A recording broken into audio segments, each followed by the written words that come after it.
Bonjour à tous et bienvenue sur Radio Nimo évidemment. Et comme nous vous l'avions annoncé tout au long de cette semaine, eh bien nous sommes en direct avec le président du Secours populaire français. Nous accueillons Monsieur Julien Lauprêtre. Bonjour Julien. Oui, bonjour.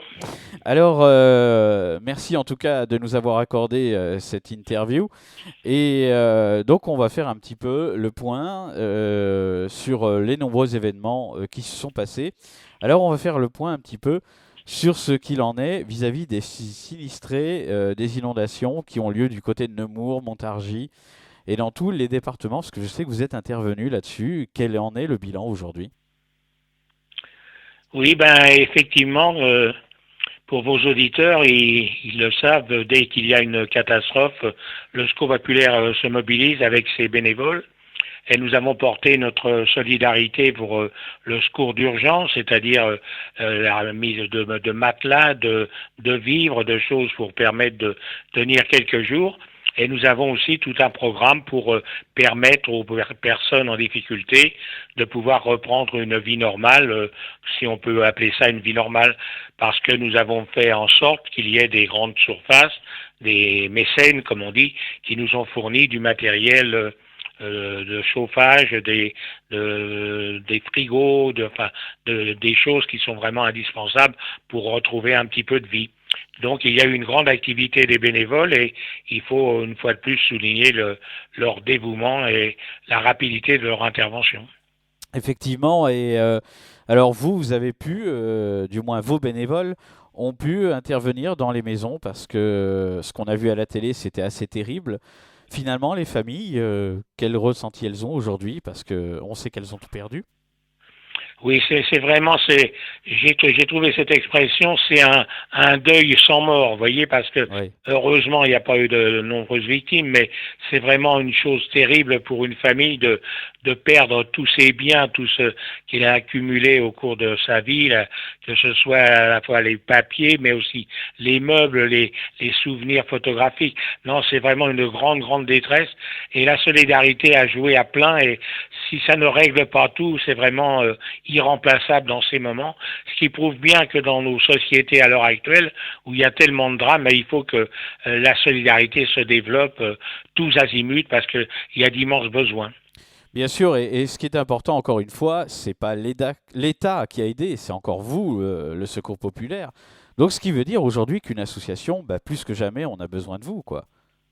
C'est ça, on a vraiment besoin. Vous voyez, pour vos auditeurs, je dirais il y a deux grands phénomènes dans notre société. Il y a d'abord le mauvais, c'est tout ce qui est porté comme parole antisémite, raciste, Mm. de la violence, toutes ces choses qui sont vraiment la lie de la société.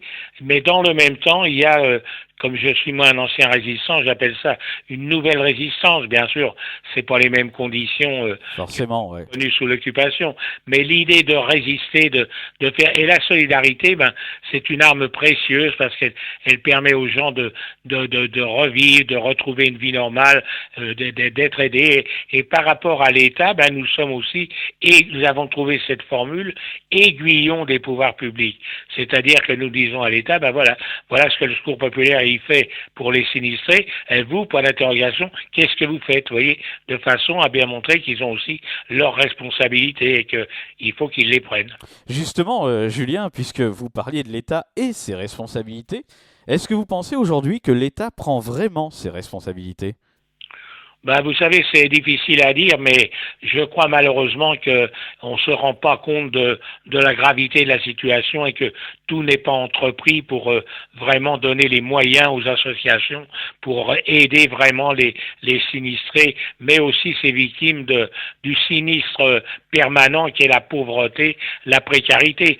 Pour vous donner un chiffre, l'année dernière, le Secours populaire français, avec ses dévoués bénévoles, a aidé 3 millions de personnes. Il y a 3 millions de personnes qui sont venues frapper aux portes du Secours populaire.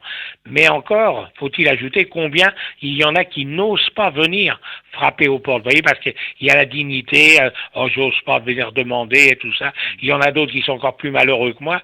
Donc, il faut lutter aussi contre cette idée. Bon, il n'y a pas de petite et de grande misère. Tous les gens qui ont besoin, il faut qu'ils se tournent vers le secours populaire, mais on va même plus loin. Il y a des gens qui sont aussi des bénéficiaires, j'aime pas bien ce terme, mais il dit bien ce qu'il veut dire, des gens qui viennent au secours populaire, qui emportent quelque chose, mais on peut leur dire aussi, vous pouvez faire quelque chose pour résister, vous aussi, pour faire quelque chose. La personne qui dit, vous voyez, moi, qu'est-ce que vous voulez que je fasse? Je suis toute seule avec 3 enfants. Vos 3 enfants, ils peuvent constituer avec leurs copains, leurs copines, un club enfants copains du monde, qui fera des choses avec peut-être des enfants d'étrangers pour faire reculer ce poison de l'anti-étranger. Ah, moi, vous savez, je cuisinais bien dans le temps, mais maintenant, vous pouvez venir, on va constituer un atelier de cuisine pour les personnes qui ont du mal à cuisiner. Il y en a même qui ignorent comment. Vous voyez, c'est-à-dire que dans chaque personne qui est dans le besoin, il faut qu'il y ait cet esprit. Je vais essayer de faire quelque chose pour m'en sortir. Vous voyez, c'est vraiment la vraie idée de la solidarité, qui n'est pas la charité, qui n'est pas l'assistance. Ah oui, effectivement, c'est vraiment être solidaire et on l'a bien compris. Dans un instant, Julien, vous ne bougez pas évidemment. Juste après, s'il suffisait qu'on s'aime, justement, de chanter par les prêtres, justement, on se retrouve pour parler justement des enfants et toutes leurs vacances. Et j'aimerais savoir effectivement comment s'est passé leur séjour à l'île de Ré. Moi, j'ai pu assister au départ. Vous étiez vous aviez fait un discours dans le TGV et je vous ai senti très ému. Vous me raconterez un petit peu tout ça Oui, dans quelques instants. et je ne quitte pas. À tout de suite. Ne bougez pas sur Radio Nimo. Je vous rappelle que nous sommes en direct et c'est le président du Secours populaire français, Monsieur Julien Leprêtre, qui est notre invité ce matin en direct sur Radio Nimo. On va donc retrouver notre ami Julien. Alors Julien, justement, les enfants faisaient leurs vacances à l'île de Ré. Il y avait plus de 400 familles. Vous étiez ému lorsque moi j'avais pu assister au départ du TGV en direct de la gare Montparnasse. Vous étiez ému, pourquoi? Oui, parce que ça me fait toujours quelque chose au cœur de voir des enfants ou même des grandes personnes qui viennent me voir et qui me disent merci Monsieur le Président, vous savez, c'est la première fois qu'on prend le train. Ou encore qui me disent quand arrivé à l'île de Ré, c'est la première fois qu'on voit la mer, vous voyez. C'est là qu'on voit l'utilité vraiment de la solidarité vraie, ce que ça a apporté à ces 420 personnes qui ont été à l'île de Ré. Après leur départ, j'ai été le surlendemain passer le week-end avec eux. Écoutez, si j'avais une caractéristique à donner, c'est que c'était des vacances de riches pour enfants de pauvres. D'abord, ils ont été très bien accueillis par Touristra dans des superbes bungalows, bien aménagés, bien propres, avec tout le confort nécessaire. Il y a eu aussi de grandes soirées. Ils ont fait une grande soirée de loto, mais aussi ils ont fait des excursions autour du fort, je crois le fort, c'est comment il s'appelle? Fort Boyard, non? Voilà, c'est ça. Oui. Autour du Fort Boyard, ils ont été visiter l'aquarium, ils ont monté dans la grande roue à La Rochelle, vous voyez, vraiment des vacances, et c'était extrêmement émouvant. Et vous voyez, j'ai demandé aux familles et aux enfants de nous envoyer des petits messages de ce qu'ils pensaient de leur séjour, et aussi il y avait une question plus spécifique pour les enfants. Les enfants sur place là-bas ont pas rédigé, ont peint une immense fresque, chacun avec un petit partage personnel, une petite présence personnelle. On a une grande fresque de plus de 5 mètres de long, Quand même. où ils expriment tout leur joie d'être là, vous voyez. Et j'ai demandé un petit questionnaire gentil aux familles en retour si leurs enfants ne voulaient pas prendre contact avec les copains du monde pour faire quelque chose. Vous voyez. Et presque tous ont répondu, bien entendu, on veut faire quelque chose. C'est-à-dire que non seulement il y a le plaisir de voir ces gens partir en vacances, mais il en reste quelque chose. Il reste quelque chose de ces personnes qui, moi je vais me bagarrer pour y retourner, ça c'est le premier point, mais l'autre point aussi c'est il va y avoir des gosses qui vont devenir des petits copains du monde. Alors, qu'est-ce que c'est le mouvement enfants copains du monde? Si je dois résumer, c'est pour apprendre aux enfants à s'aimer plutôt qu'à s'entretuer, à se rencontrer plutôt qu'à se fuir. Et au cœur de tout ça, nous avons, durant l'été, nous allons avoir une vingtaine de villages enfants copains du monde où nous allons recevoir des enfants de plus de 50 nationalités.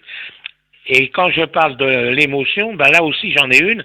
Quand je vois des petits enfants palestiniens qui jouent avec des petits enfants israéliens, des petits sahraouis qui jouent avec des petits marocains, des petits chinois qui jouent avec des petits vietnamiens, alors qu'au niveau des États, malheureusement, il n'en est pas ainsi. Et les gosses apprennent à se rencontrer, à faire quelque chose. Il y a des exemples extraordinaires. Les gosses du Bénin, par exemple, qui ont assisté au village enfants copains du monde l'année dernière, ont entendu leurs petits copains d'autres pays dire ah ben en rentrant on va faire ça, ah ben nous on va faire ça. Ils ont dit qu'est-ce qu'ils ont fait? Ils ont collecté de l'argent au Bénin pour offrir des poubelles à l'hôpital, parce qu'il n'y avait pas de poubelles à l'hôpital, vous voyez. Ah ouais. C'est des trésors d'ingéniosité. Et cette année, nous faisons beaucoup d'efforts pour développer ce mouvement Enfants Copains du Monde, pour accueillir, bien sûr, des enfants d'étrangers dans nos villages Enfants Copains du Monde, mais aussi en France, pour avoir des initiatives. Il y a maintenant des mouvements Enfants Copains du Monde, des gosses qui font... Dernièrement, j'étais à Amiens, où les gosses de toutes les écoles d'Amiens, et il y avait 300 gosses qui étaient là, ont collecté des objets, du matériel scolaire, de l'habillement, pour porter aux petits-enfants réfugiés à Calais, vous voyez. Bien sûr. Donc, une belle image, mais il y en a bien d'autres comme ça, où on apprend aux enfants les bonnes choses de la vie, la solidarité, l'amitié, plutôt que le recrutement pour le djihadisme, vous voyez ce que je veux dire. Oui, oui, bah bien sûr. Et d'ailleurs, c'est plus important d'enseigner à un enfant la solidarité que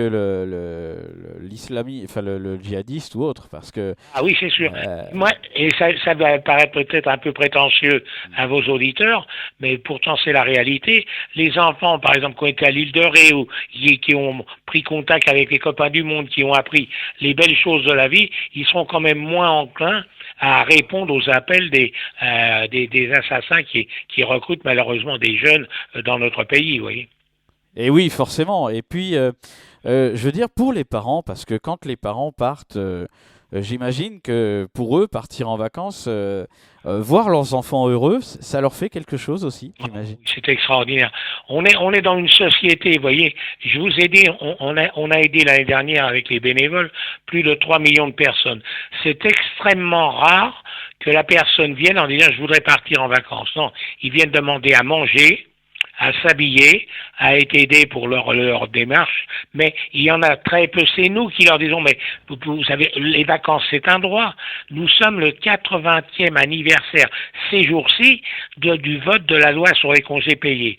Et malheureusement, il y a un gosse sur 3, un Français sur 2 qui part pas en vacances. Ben vous n'êtes jamais parti en vacances, on va voir avec vous si on peut vous aider à partir. Mais il n'y a pas le réflexe dans notre société de tous ces gens de dire ben on va partir en vacances. Non, non, pour eux c'est un autre monde, vous voyez. Je connais un exemple dramatique où des personnes, un couple avec des enfants, avaient bien répondu au questionnaire, avaient eu la visite de mes amis du Secours populaire. Et au dernier moment, le dimanche, ils devaient partir le lundi matin. Vous savez pourquoi ils ne sont pas partis, ils ne sont pas venus au rendez-vous parce qu'ils n'avaient pas de valise. Ah ouais. Ça veut dire que c'est vraiment un autre monde. Bah oui, on n'a pas de valise, on abandonne.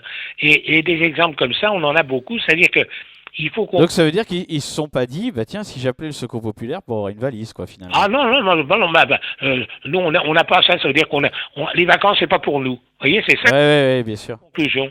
Voilà, puisqu'on n'a pas de valise, et on part pas.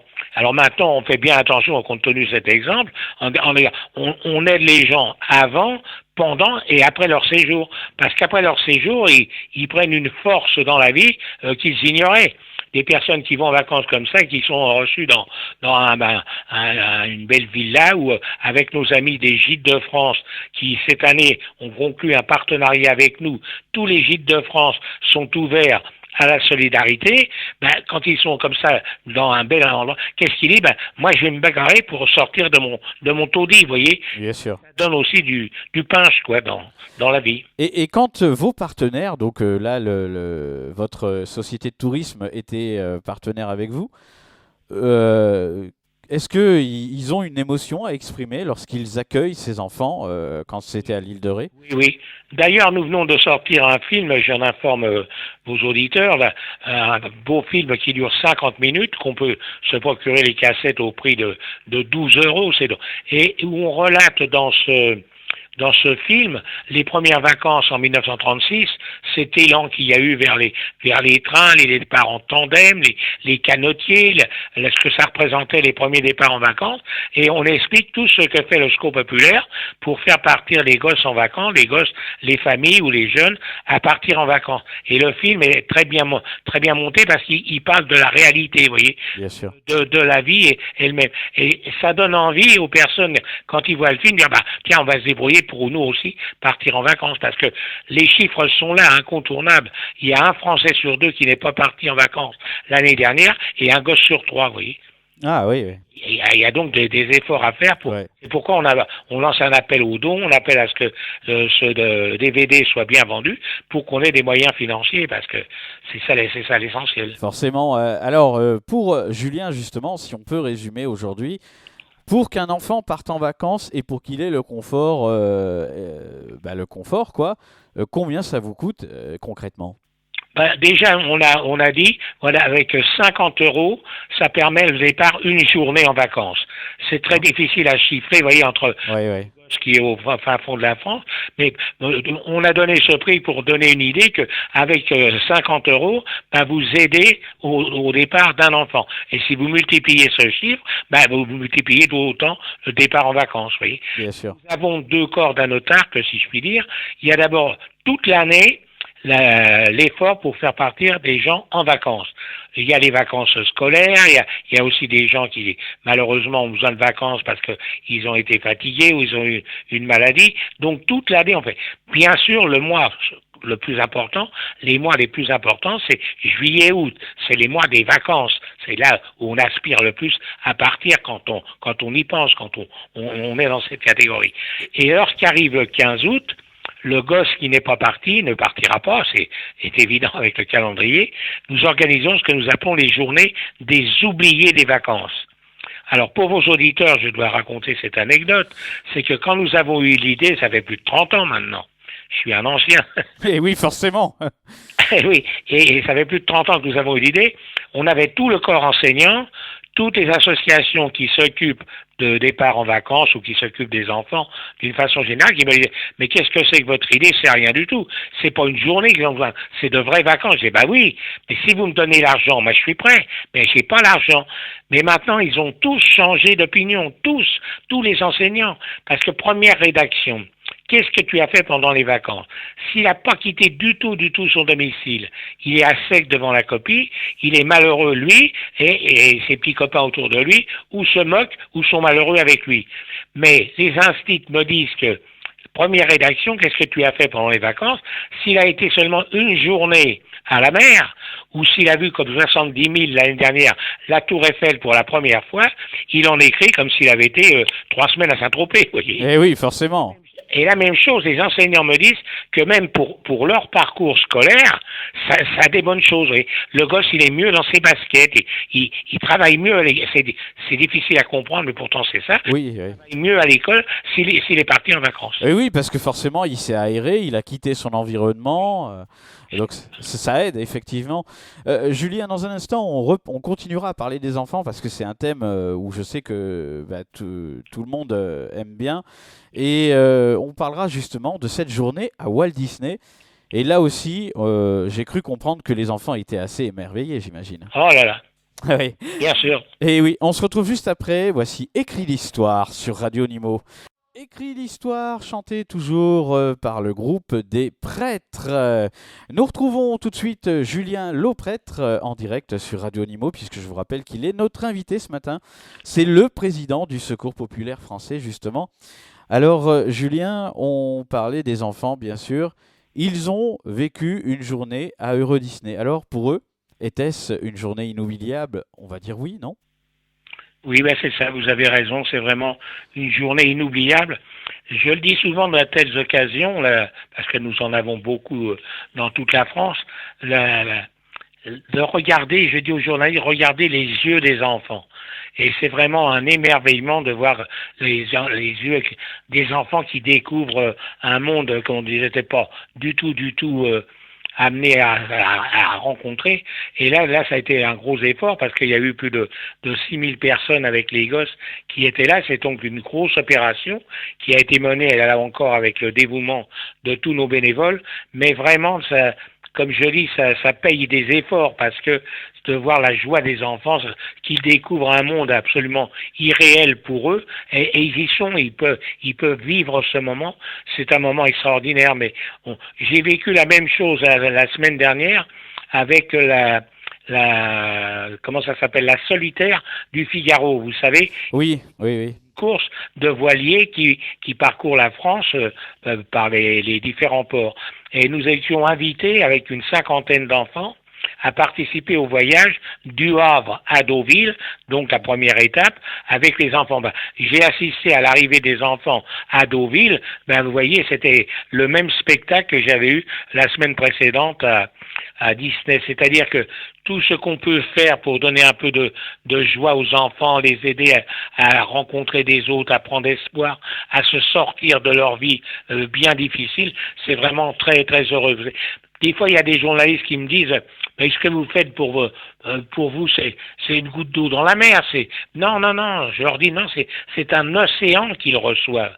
Parce que le gosse qui a été à Disney, le gosse qui a été en bateau à la solitaire du Figaro, c'est sûr qu'il va s'en rappeler toute sa vie. Et là aussi, comme on disait, pour la journée des oubliés des vacances, il est plus fort pour affronter à la fois les devoirs et aussi les choses mauvaises de la vie. Oui, et puis forcément, la solitaire du Figaro, c'est une course qu'on fera pas toute sa vie, quoi, j'imagine. Ah, Donc, oui, oui. donc pour un enfant qui... Parce que c'était des enfants qui avaient quel âge que vous avez emmené, Julien? Oh, ben, comme d'habitude, vous voyez, 6, 12 ans Ouais, ouais. Mhm. dans ces zones. Ouais, dans ces eaux-là, quoi. Mhm. Mais vraiment, c'était des gosses qui étaient heureux, là. Puis après, quand ils racontent ça à leurs petits copains, bah, tu sais, hein, tu vois la télévision, mais j'étais sur ce bateau-là. Vraiment, c'est des choses. Et là aussi, je crois qu'il ne faut pas qu'on recule, là, et on recule pas sur populaire, à donner du bonheur sous ses multiples aspects.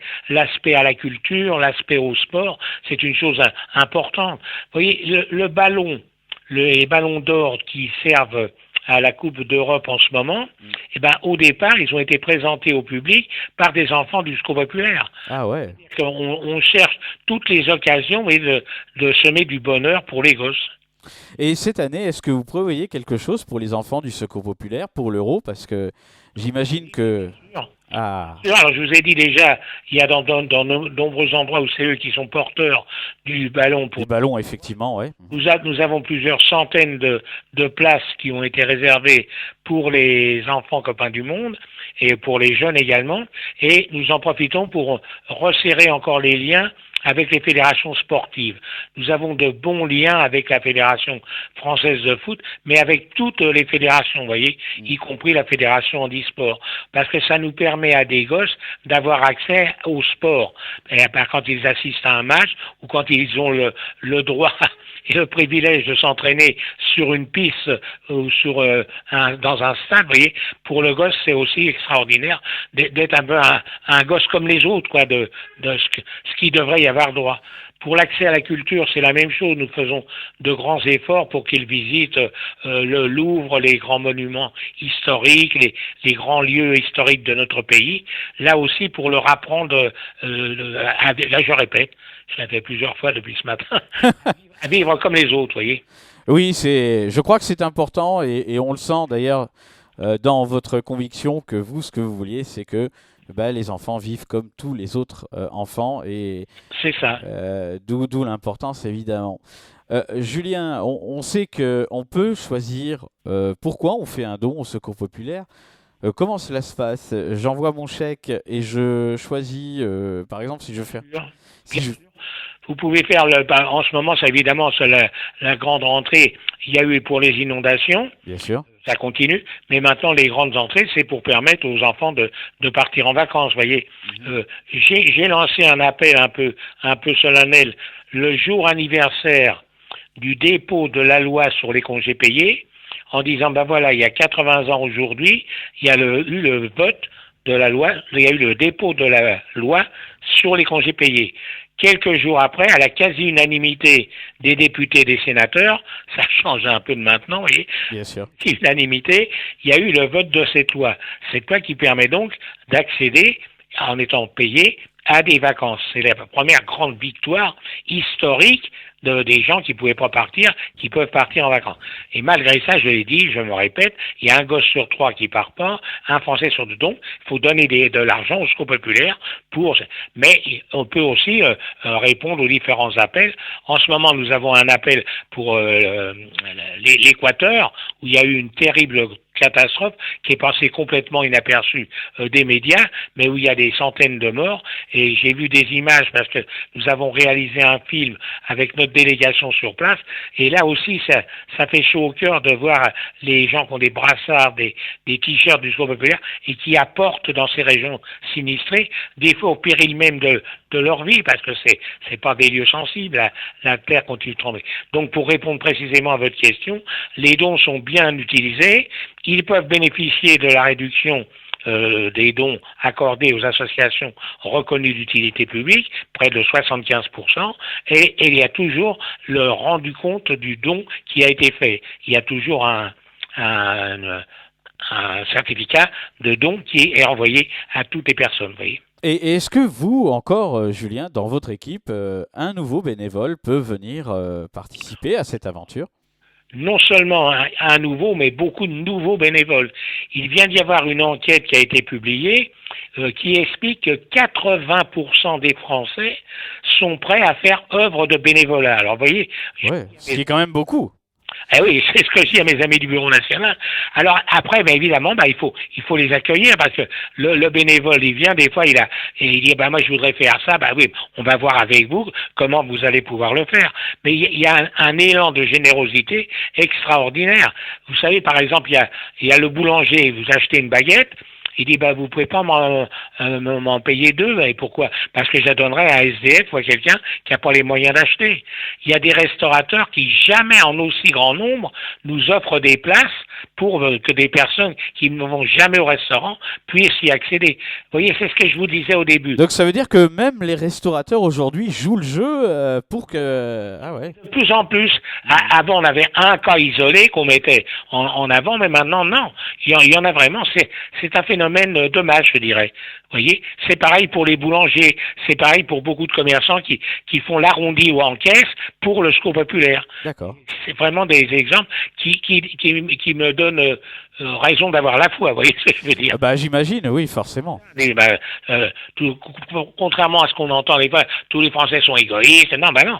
Il y a 80% des Français qui disent on veut faire quelque chose pour les bénévolats. Et une autre statistique, celle-là établie par le Secours populaire, une enquête d'opinion où il y a un Français sur 4 qui se dit prêt à faire quelque chose pour le secours populaire, pour le départ des enfants en vacances. Ça veut donc dire que ça fait là aussi beaucoup de monde, vous voyez. Forcément, et en plus, l'avantage, j'imagine que tout le monde est content. Et vous, en tant qu'ancien résistant, justement, comment s'organisait la solidarité autrefois? Parce que on sait que les résistants, des fois, étaient obligés de se planquer pour ne pas être dénoncés. Vous, comment avez-vous vécu ça à l'époque? Moi, j'ai créé un groupe de résistance avec 2 copains d'école. Et nous avons commencé à faire des actes de résistance dans le 12e arrondissement. Certes, c'était à notre échelle, c'est-à-dire c'était avec des craies où nous écrivions chassons l'occupant, ou on lisait aussi mort aux boches.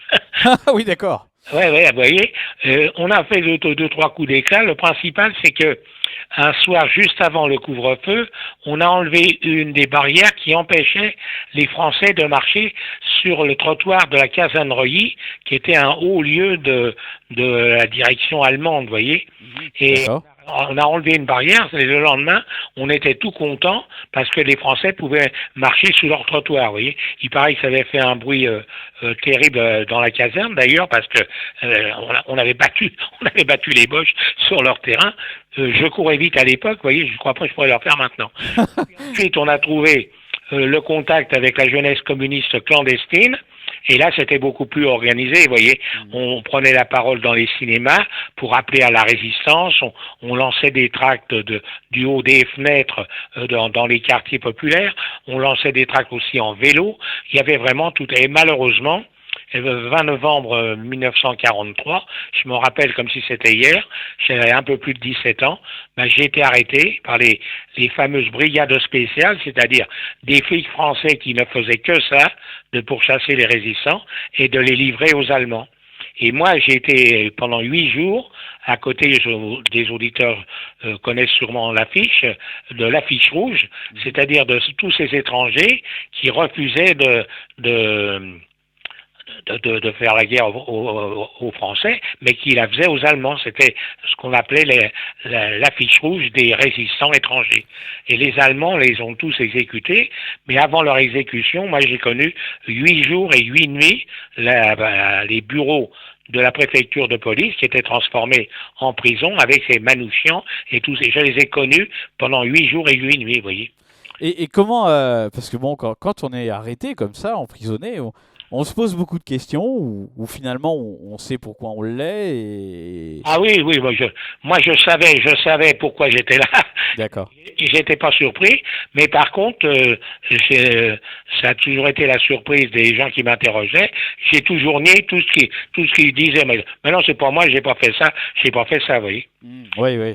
Mes amis du groupe Manouchian, et je suis maintenant le dernier survivant à les avoir connus quelques heures avant leur mort, je suis le dernier, eux ont été embarqués et fusillés. Moi, j'ai été transféré à la santé. Mon cas a été immédiatement détaché du leur, vous voyez. J'ai été emprisonné à la santé. J'ai été pendant près de 5 mois à la santé, acquitté par le tribunal spécial, mais mes parents ont été déchus de la paternité, parce que j'avais moins de 18 ans au moment des fêtes, et j'ai vécu après, il fallait que je pointe tous les 15 jours chez la personne qui était chargée de voir si j'étais bien un bon petit gars. D'accord. Empêché, j'ai été appelé au service du travail obligatoire en Allemagne, que j'ai rejoint à nouveau la résistance, oui. C'est un peu mouvementé. Eh oui. Oui. Et oui, comme quoi des fois, hein, ça prouve bien qu'être résistant, c'était pas chose facile finalement. Ah oui. Non, c'était vraiment une période très difficile, mais c'est pourquoi, dans cette période difficile, le programme du Conseil national de la résistance, ces hommes qui dirigeaient la résistance, qui ne savaient pas si le jour même ils n'allaient pas être arrêtés, fusillés ou déportés, ils ont intitulé leur programme, le programme du Conseil national de la résistance, pour des jours heureux. Et moi, je développe cette idée au Secours populaire, il faut travailler pour des jours heureux. Que ce ne soit pas toujours la plaie de rien avoir à manger. Il faut qu'on sème l'espoir d'une vie meilleure. Et mon expérience dans la résistance prouve bien qu'il y a eu des jours heureux, parce que il y a eu la libération, il y a eu la fin de la guerre, grâce à la résistance. Et oui, forcément. Julien, dans un instant, nous parlerons évidemment, puisque je sais que vous avez aussi aidé les sinistrés du Canada aussi, hein, puisque vous étiez dans la province de l'Alberta. On en reparle dans quelques instants, juste après une petite pause musicale. À tout de suite. Justement, Julien Lauprêtre, nous allons continuer avec la suite du Canada et avec la province de l'Alberta, justement. Ah, je crois qu'on a perdu Julien. Bon. Non. Ah, pardon. Voilà. J'étais bien sage dans mon coin. J'ai eu peur. Non. Donc, je vous disais, vous étiez aussi, vous avez aidé les sinistrés du Canada. Comment cela s'est passé finalement? Nous avons cherché un contact avec les personnes au Canada que nous avons réussi à joindre. Nous avons donc mis en sorte par correspondance de voir avec eux si l'on pouvait aider. Et on a aussi l'idée je vous dis très tranquillement parce que j'aime pas raconter d'histoire, c'est pas encore réglé, mais nous avons l'espoir de réaliser qu'il y ait des enfants du Canada qui ont été victimes de cette situation, qui soient accueillis en France dans nos villages enfants copains du monde. C'est-à-dire qu'il y a toujours, vous voyez, le secours d'urgence qu'on peut apporter et aussi de faire en sorte que ça se continue. Vous voyez, avant que je réponde à votre interview, je viens de signer des lettres pour les ambassadeurs de France aux États-Unis et les ambassadeurs des États-Unis en France pour exprimer notre émotion devant la tragédie qui vient de les frapper avec ce véritable massacre qui a été fait, vous voyez. Et oui. Nous allons, c'était avant mais nous cherchons à ce qu'il y ait des petits-enfants américains qui sont victimes de terribles conditions de vie, qui viennent aussi en France pendant quelques semaines, vous voyez, avec nous, au village Enfants Copains du Monde. Et j'étais c'était samedi après-midi, à une grande fête de la solidarité pour les enfants d'Équateur avec tous les habitants qui sont en France à l'heure actuelle, les habitants d'Équateur qui habitent en France, de voir avec eux comment nous pouvons continuer la solidarité, vous voyez. Et oui, bien sûr. Évidemment, là, pour le Canada, c'est assez difficile parce que c'est tellement énorme, vous voyez, mais pourquoi on a choisi un coin particulier, vous voyez, une province où on peut effectivement marquer le coup. Comme je le dis et je le répète, la solidarité, elle ne règle pas tout, mais elle est irremplaçable. Ouais. Un soutien matériel, des fois, qui n'est pas très très important, mais qui est un véritable soutien moral, vous voyez. Et oui. Je vais aller au mois de novembre au Népal, inaugurer la première école qui est reconstruite au Népal après leur catastrophe. C'est une école qui est reconstruite avec les fonds du Secours populaire, oui. On a une grande activité dans le domaine international. C'est moins connu, mais elle existe, oui. Oui, c'est important d'en parler parce que, en plus, j'imagine qu'une école au Népal, ça doit coûter beaucoup d'argent parce que déjà, les Népalais n'ont pas forcément les mêmes moyens qu'en France. Oui. Et comment vivent-ils là-bas? Parce qu'au Népal... c'est affreux les conditions de vie là-bas. Vous voyez, c'est vraiment le Népal est un pays où vraiment il y a une très très grande pauvreté. Et lorsqu'il y a eu la catastrophe, on a pris contact avec des associations sur place, mais qui n'existaient pratiquement pas, mais aussi avec les Japonais, avec des gens du coin là-bas, pour former un front de la solidarité, vous voyez. Et on avait envoyé très vite une délégation française qui a participé au premier secours pour le Népal. Et nous avons retenu cet objectif dans un coin qui était oublié par les pouvoirs publics, par tout le monde. Nous avons choisi ce coin-là et nous allons au mois de novembre inaugurer la première école qui est reconstruite après la catastrophe. Vous voyez. Il y a toujours cette volonté de l'association, le secours d'urgence, mais après de continuer à aider de façon à ce que vraiment la présence de la France soit pas seulement théorique, mais qu'elle soit pratique aussi, que les vieilles traditions françaises de solidarité continuent de s'exprimer malgré tous les maux qui s'abattent sur nous. Et justement, Julien, alors au Népal, comment le gouvernement vous a-t-il accueilli? Comment ça marche au niveau politique là-bas? C'était très difficile d'être bien accueillis. Ils étaient complètement débordés, vous voyez. On a réussi à avoir quand même quelques contacts pour leur indiquer ce qu'on faisait, les informer, tout ça, mais il faut dire que c'était vraiment le désastre complet à tous les niveaux de l'administration et tout ça. On a vraiment forcé un peu les portes pour arriver à faire ce qu'on avait à faire. Mais on a été aidé par la présidente du Népal qui nous a aidés au moins moralement, qui nous a encouragés. D'accord, c'est plutôt une bonne nouvelle finalement. Bien sûr. Bon, écoutez, on vous rappellera d'ici décembre pour savoir un petit peu ce qu'il en est, forcément. Il faut me rappeler au moment des départs en vacances et journées des oubliés que justement les auditeurs vivent ça parce que c'est vraiment... Et si vous êtes d'accord, on pourrait faire un direct pour cette journée-là justement. Bien sûr. Écoutez, mon cher président, c'est noté. Il n'y a pas de souci. Merci beaucoup à vous. Merci à vous, Julien. En tout cas, je rappelle que vous êtes le président du Secours populaire français. Si vous souhaitez envoyer tous vos dons au Secours populaire, vous pouvez le faire au 9 11 rue Froissart, donc 75 003, Paris. Je le répète évidemment, donc n'hésitez pas à faire tous vos dons. Et puis vous avez l'actualité du Secours populaire, www.secourspopulaire.fr. Merci à vous, Julien. Merci à vous aussi. Au revoir. À bientôt.